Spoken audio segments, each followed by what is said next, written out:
How would you like to feel better about yourself for the next few minutes? Well, it's time for 24 Years at the Tap End. What do you mean by that? Well, just some of the moments in it are a little bit cringe. That's rude, using his life to make yourself feel better. You're not that bad, Chris. Now, people are saying, a lot of people emailing, asking where they can get this because they want to get it for their boyfriend, girlfriend, husband, wife for Christmas. Sadly, the only place you can get it at the moment is on this show or by getting our free download, and that's kind of like make your own audiobook. It's quite good. That's all right, isn't it? Yeah, I mean, it would be good if there was like a hard copy of the book at some point. So here's another plea to any publishers listening. Please do get in touch if you would like to be the first person to put 24 Years at the Tap End on the bookshelves. Well, I suppose at some point all I do is just print them all off, staple them together. It's going to take time. No, I was thinking I'll come in with a bid to be the publisher, because I've got a few ring binders knocking around at home from when I was at college. Oh, so sweet. That's nicer than staples, I reckon. Put each one, you know, like when you're doing a project and you put each one into those clear plastic sleeves. It's pleasing, isn't it? Yeah, that's really... And it makes such a lush sound when you're reading it. Yeah. So I do that. Am I the publisher? I quite like I like that the autobiography is going to look like a school project. Yeah. I kind of like that. Last time we heard all about Chris and his driving test. Let's see which bit of his life he chooses today. It's time to turn up Radio 1 for more laughter, more tears, and more cringe. Here it is, everyone. Your next instalment of the autobiography from my mate Chris. 24 Years at the Tap End. Ready? Yes. My 19th year at the Tap End. It was a Friday night, and I was on the busy train from Southampton Central to London Waterloo to travel back home from uni and celebrate my 19th birthday with my mates. It was my first year at uni, and although my new uni friends had given me a birthday yard in Glenbar the night before, I wanted to go home on my actual birthday to see my old home friends. What's a birthday yard? It's a yard of ale? Yeah. Really, lads? Oh, Yeah. that's just so rank. I can't even watch it when people do that, because they always end up drinking their own sick, don't they? Do they? Yeah, because it all goes back out into the... So, like, I'd say for the first 5 mouthfuls, it's okay to watch. Yeah. But then, like, all the backwash comes, and then there's just this strange mix, and then, like, the stuff in the tube goes all weird, and you're like, have they been sick? Have they not? And then they're still drinking it, and everyone's going, wait. And I'm just like, ugh, I can't. Yeah. Spot on. Yeah, actually... Welcome to your life. That, but also, I got the impression that my mates from home wanted me back for my birthday. All day long, I had received messages from Chazza, Dougs, Webbo, Chango, Jono, Chinese Dave, wishing me a happy birthday, but apologising for not being able to be at home for it. They were at unis all over the UK, but I knew better than them, as they weren't the best actors. It was clear they were planning a surprise party. Oh, no. But they're all like, oh, sorry, mate, we can't make it tonight. Hope you have a good time, whatever you do. Yeah. Oh. I thought I'd go along with it. So I got home, dumped 2 bin liners of dirty washing for my mum, and set off to the Misty Moons in Northwood. I was on the H11 bus when I got a text from my mate Ollie, telling me to meet him at an off-licence down the road. Although I genuinely wanted it to be a surprise party, it was one of those situations where it was clear it was happening, and I just had to pretend I didn't know. We met up and walked down Northwood High Street. I won't lie, I was a bit excited about seeing all the lads again, but played it cool.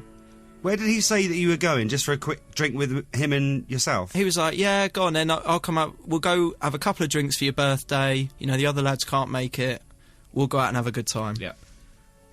I walked into the pub and looked around. No one was there. Just a couple of old guys propping up the bar and one on the fruities.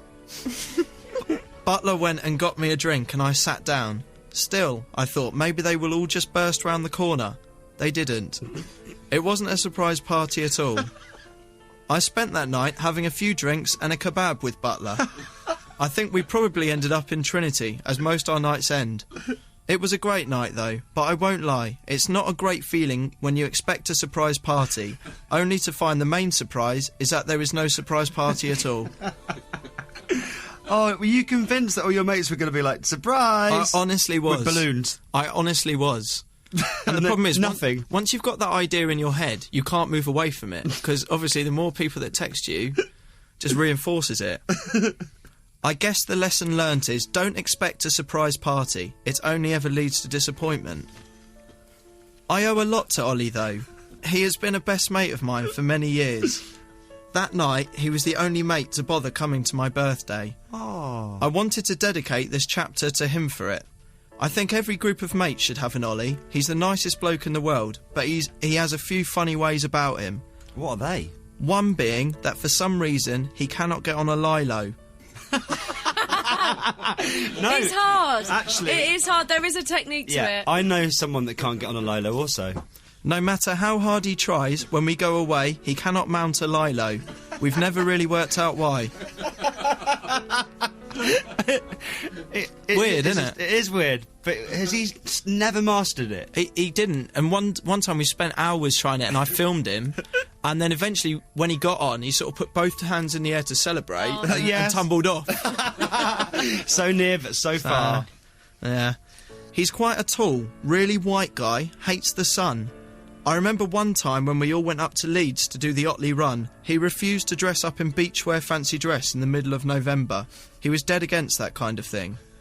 His greatest move, however, is he falls asleep in clubs. Around midnightish, you will see him wander off into a small corner where he will fall asleep and ultimately be removed. Nearly every week, I have to have an argument with whoever removes him as to why he can't have a little sleep in the club. Did you know, right? You've talked about this before, I remember. Becky understands this. Why do they kick you out? Is it because it makes the club look boring? I don't know. I don't see why it shouldn't be I allowed. don't see why you can't just have a little sleep and then you're all right again. It's like you and Butler should set up some kind of campaign for this, really. Do you know what? in clubs. I have thought before, where there's like a VIP, with a roped off area, there should be, not in a seedy way, but a little roped off bit for people wanting to have a nap. It's a strange one, that. I'm not sure why they have such a problem with it. Back to the chapter. Go on, then. He won't try any new food and creates music under the name Sir Dosser. What? A couple of years ago, he even got this name tattooed on his arm. You are joking me. No. Sir Dosser. He came up with this name, I'm not sure why, a few years back. And then I remember once he was on MSN to me saying, I'm going to go get a tattoo on my arm. And he often says these kind of things, I don't believe him. And then he went offline. And I was like, surely not. And he's gone and got Sir Dosser written on his arm. I mean, it's unbelievable, that, isn't it? Yeah. Why would you do I that? don't know. I'd like to meet this guy at some point. Oh, yeah, I'd love you to meet him. Yeah. He's a legend. Sir Dosser has his own quite special style of creating music, and we love him for it. He writes songs all about our lives and gimmicks from our holidays. These include holidays to Malia, Kavos, Faliraki, Napa, Magaluf and Prague. Our group loves these songs. Some of the titles include Bish Bash Bosh, a song all about Chaz's birthday in Prague, King of the Chill, Breeze Talker, and No More Bets. I'm not sure what the situation is with audiobooks, but if you have bought this as a paperback, I'm afraid you won't benefit from this next bit. Maybe I can... I like it that you've written that in. Well, I felt the need to. Yeah. If you've got this as an audiobook, however, here are a couple of Sir Dosser highlights. Oh, amazing. I've got them for you. Okay, so what are we hearing here? Right. I've taken some clips from his smash hit, Bish Bash Bosh. Excellent. So this is Sir Dosser, your mate Ollie, with Bish Bash Bosh. Because I'm a pleasant chap. Enjoy a few berries in the vinegar vat. www. Think it's your lucky day? Well, it's not. I mean, he can rhyme. I mean, that's good, isn't it? Let's What's hear some that more. backing track? He made it. Right. Unfortunately, that chat is not gonna be dropped. Save it for a rainy day. And then yippee-ki-yay, Sir Dosser brightens up the day. Bish, bash, bosh, having a laugh in Prague. Watching some banter with your beer, not Fanta.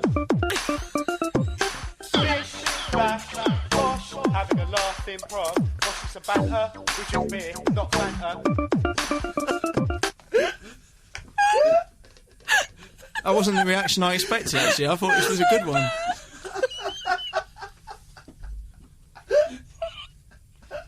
No? Not feeling that. I can't tell if you... This is what are you saying, Scott? I'm saying we drink beer, not Fanta. Bish Bash Bosh, Watching having a laugh in some Prague. banter. No, Bish Bash Bosh, having a laugh in Prague. We, boshing some banter, we drink beer, not Fanta. Bish, bash, bosh, having a laugh in Prague. Watching some banter with your beer, not Fanta. Bish Bash Bosh, having a laugh in Prague. Watching some banter, we drink beer, not Fanta. I like that bit. I'm sure I used to have that on my keyboard when I was a kid, where you just press one button and it does the track for you. Well, that's Do you not think that's catchy? Sir Dosser. Yeah, it is actually. Bish Bash Bosh, having a laugh in Prague. See, it's in my head already. In my head already. Well, this is a good sign, surely. I think so. Wow. You've presented the chart every now and then. No chances at all? I can't just put it in. People have to actually download it or buy it. I can't work out why it doesn't sound like a normal song. Is it because the microphone is in one side of the room and he's like hiding under a duvet in the corner of the other? Bish Bash Bosh, having a laugh in Prague. Watching some banter, we drink beer, not Fanta. I'm over here. I can't work out. It doesn't sound like a normal song to me, though, does it? No, clearly. Oh, I like it. Do you all sing it?